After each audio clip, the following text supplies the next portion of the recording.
Good morning, students. Welcome the TSN school. Now we'll start chapter number 7th, the necklace. Necklace means आपको पता है एक jewellery है, उसके बाद इससे रिलेटेड ये चैप्टर है जो हम रीड आउट करेंगे. Matilda is invited to a grand party. She has a beautiful dress but no jewelry. She borrows a necklace from a friend and loses it. What happens then? Matilda जो है वो एक girl है जिसको एक grand party के अंदर invite किया जाता है. तो उसके पास अच्छी ड्रेस तो होती है बट उसके पास गहने नहीं होते, ज्वेलरी नहीं होती है पहनने के लिए. तो वो अपनी फ्रेंड से एक नेकलेस उधार ले लेती है, मीन्स कुछ टाइम के लिए बोरो करती है और फिर वो उसे खो देती है लेने के बाद. तो उसके बाद क्या होता है, उसके साथ जो सिचुएशन होती है वो कैसी होती है, उससे रिलेटेड इस स्टोरी में हम रीड आउट करेंगे. She was one of those pretty young ladies born as if thought an error of destiny into a family of clerks. She had no dowry, no hopes, no means of becoming known, loved and married by a man either rich or distinguished, and she always allowed herself to marry a pretty clerk in the office of the Board of Education. She was simple but she was unhappy. क्या बताया है कि जो Matilda थी वो काफ़ी सुंदर महिलाओं में से थी, बट एक क्लर्क वाला जो फैमिली थी, मीन्स उसके जो घर वाले थे वो एक क्लर्क फैमिली से बिलोंग करते थे, वहाँ उसका जन्म हुआ था. तो उसको ना दहेज लेने की आशा थी ना कोई और, मतलब अच्छे इतना ज़्यादा, मतलब कहते हैं ना वेल सेटल्ड, मीन्स बहुत ज़्यादा रिच फैमिली उसकी नहीं थी. तो उसका जो शादी हुई वो भी एक नॉर्मल क्लर्क से हुई जो कि एजुकेशन डिपार्टमेंट में क्लर्क थे, उनसे उसकी शादी हुई. तो वो काफ़ी सीधी सादी तो थी बट वो काफ़ी दुखी रहने लगी. She suffered incessantly feeling herself born for all delicacies and luxuries. She suffered from the poverty of her apartment, the shabby walls and worn chairs. All these things taunted and angered her. मतलब वो हमेशा simple life जी रही थी तो उसको हर चीज़ें बुरी लगने लग रही थी. उसको अच्छा खाना नहीं मिलता था, उसको ऐशो आराम वाली ज़िंदगी थी वो उसे नहीं मिल पा रही थी. उसको मतलब घर एक नॉर्मल सा अपार्टमेंट था उसमें रहना पड़ता था, टूटी फूटी ज़्यादा पुरानी कुर्सियाँ होती थी, वैसा उसका फर्नीचर था. तो वहाँ रह के उसका दम घुटता था, मीन्स उसे अच्छा नहीं लगता था, उसे ये सब देख के काफ़ी क्रोध सा आता था क्योंकि उसको एक अच्छी लाइफ भी जीनी थी. When she seated herself for dinner opposite her husband, who uncovered the tureen with a delighted air, saying, "Oh, the good pot pie! I know nothing better than that." She would think of elegant dinners of shining silver. She thought of the exquisite food served in marvelous dishes.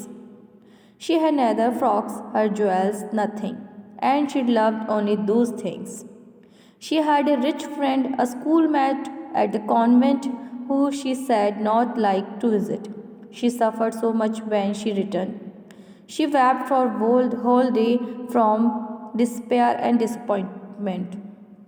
वो अपने पति के साथ में एक दिन बैठी थी, बस सामने बैठ के मतलब भोजन खा रही थी. तो उसके जो हस्बैंड था वो सूप का जो कटोरा था उसको देखकर काफ़ी अच्छा उसको लगा और उसको देखकर वो कहता है कितनी अच्छी चीज़ है, मतलब इससे अच्छी चीज़ तो कोई हो ही नहीं सकती, और कितना अच्छा तुमने खाना बनाया, तुम मतलब मुझे बहुत अच्छी खाना बना के ऐसे देती हो तो मुझे बहुत अच्छा लगता है. बट वो अपने बारे में सोच रही है कि मेरे पास तो ना अच्छी कोई ड्रेसेस है, ना मेरे पास कोई अच्छी ना ज्वेलरी है. उसके मतलब मन में सिर्फ ज्वेलरी और मतलब ऐसी चीज़ें लग्जरी वाली चीज़ें जो है उनको सोच के उसके मन में बातें चल रही है. उसकी एक फ्रेंड थी बचपन की कॉन्वेंट स्कूल की जो कि उसकी क्लासमेट हुआ करती थी, वो काफ़ी अच्छी रिच फैमिली से बिलोंग करती है. तो वो जब भी उसके पास जाती थी, मीन्स मटिल्डा जब भी अपनी फ्रेंड से मिलने जाती थी तो जब वो वहाँ से वापस आती थी तो पूरा दिन रोती रहती थी और पूरा दिन वो टेंशन में रहती थी कि मेरी फ्रेंड तो कितनी अमीर है, उसके पास तो हर चीज़ है, ऐसा है, ज्वेलरी अच्छी है, ड्रेसेस अच्छी है, उसको सारी लग्जरी जो लाइफ है वो उसको जीने को मिल रही है, बट मेरे पास तो ऐसा कुछ भी नहीं है. तो ये सब सोच के वो पूरा दिन दुखी रहती थी और पूरे दिन वो रोती रहती थी. One evening, her husband returned later bearing in his hand a large envelope. एक दिन की बात है, शाम को उसके हस्बैंड जब घर पर आए तो उनके हाथ में एक बड़ा सा लिफाफा था. उसको लेकर जब वो आए थे तो काफ़ी खुश से वो नज़र आ रहे थे. Here he said, here is something for you. आकर उन्होंने अपनी वाइफ से बोला, ये देखो तुम्हारे लिए मैं कुछ लेकर आया हूँ. She quickly drew out a printed card on which were inscribed these words.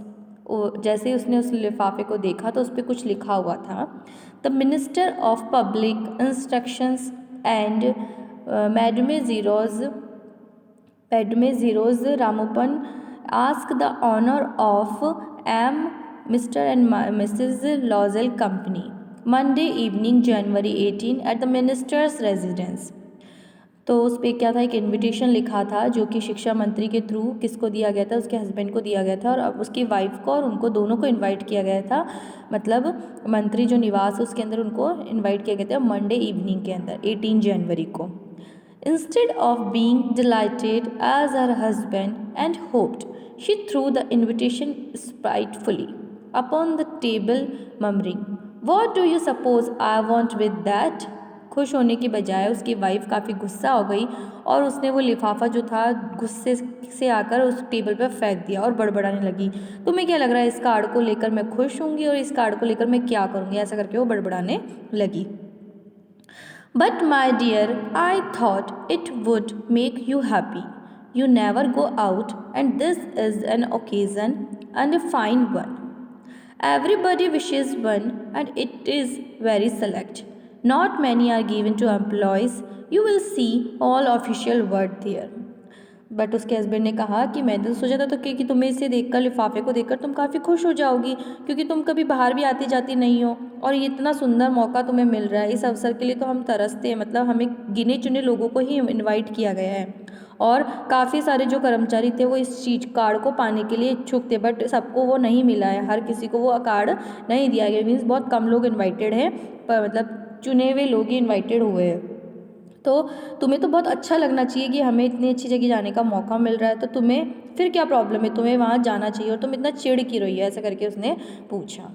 She looked at him with an irritated eye and declare impatiently, what do you suppose I have to bear such thing as that. पति ने इस बात को जब अच्छे से उसको समझाया तो उसके बाद में वो चिल्लाकर मतलब गुस्से में बोली, तुम्हें क्या लगता है कि मैं यहाँ जाने के लिए क्या पहनकर जाऊँगी, मीन्स मेरे पास तो ऐसी कोई ड्रेसेस नहीं है जो मैं वो पहनकर वहाँ पर जाऊँ। He had not thought of that, he stammered. Why, the dress you wear when we go to theatre?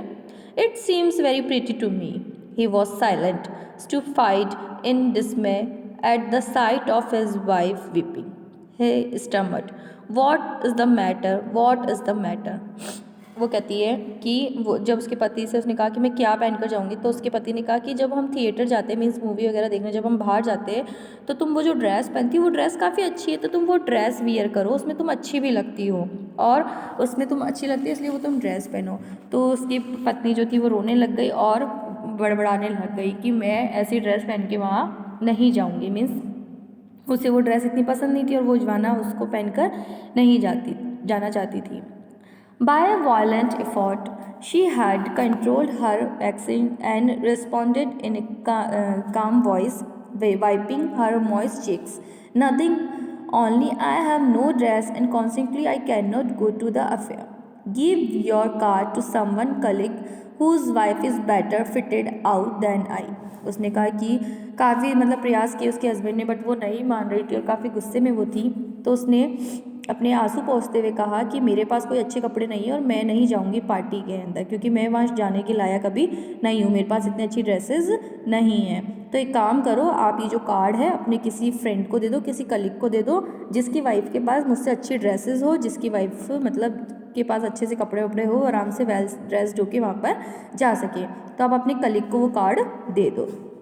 He was great, but answered, "Let us see, Matilda, how much would a suitable costume cost? Something that would serve for other occasions, something very simple." तो उसके पति को काफ़ी मतलब दुख सा हुआ, तो उसने कहा कि मटिल्डा चलो तुम एक बात बताओ कि तुम्हारी जो ड्रेस है उस पर कितना खर्चा आएगा। मीन्स अगर एक नॉर्मल सा तुम ड्रेस खरीदो जिसका मतलब तुम्हें पेमेंट अगर मतलब एक नॉर्मल सी ड्रेस खरीदो जो कि ज़्यादा सिंपल भी ना हो और तुम ओकेजनली उसको पहन सको, तो उसके लिए तुम्हें कितना पैसा लगेगा। She reflected for some seconds thinking of some that she could ask for without bringing with it an immediate refusal and a frightened explanation from the economical clerk. Finally, she said, In a hesitating voice, I cannot tell exactly, but it seems to me that 400 fences out to cover it. उसने कहा कि कुछ मतलब time तक उसकी wife ने पहले तो सोचा समझा और फिर कहा कि ठीक है, मतलब उसने अपने हस्बैंड से कहा कि मैं क्लियरली तो बता नहीं सकती मगर मुझे एक अच्छी ड्रेस लेने के लिए कम से कम 400 फ्रॉन्क में मेरी ड्रेस आ जाएगी। फ्रॉन्क वहाँ की करेंसी थी फ्रेंड्स की, वहाँ से उसने कहा कि मुझे इतने पैसों में क्या मिल जाएगी, मेरी ड्रेस मिल जाएगी। So students, we will continue this lesson in our next class. Thank you all.